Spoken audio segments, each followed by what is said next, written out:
aspaldi, duela urte dagoeneko nahikotxo, irakurri nuen lehen aldiz, Neguko Zirkoa izeneko ipuin bilduma bat ezurretaraino enamoratu ninduen eta gustatu zitzaidan. Eta ordutik euskaraz idatziren ipuin liburuen artean zalantzari gabe nire favoritutako bat, baina orokorrean nire liburu favoritutako bat dela.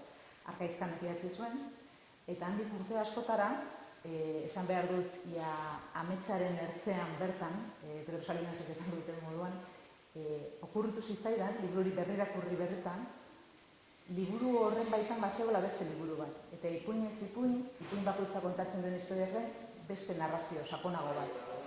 Narrazio apasionante bat, eta zenbat eta gehiago aztertu eta hipotesia zenbat eta gehiago frogatu, gero eta interesanteagoa iruditu zitzaidana.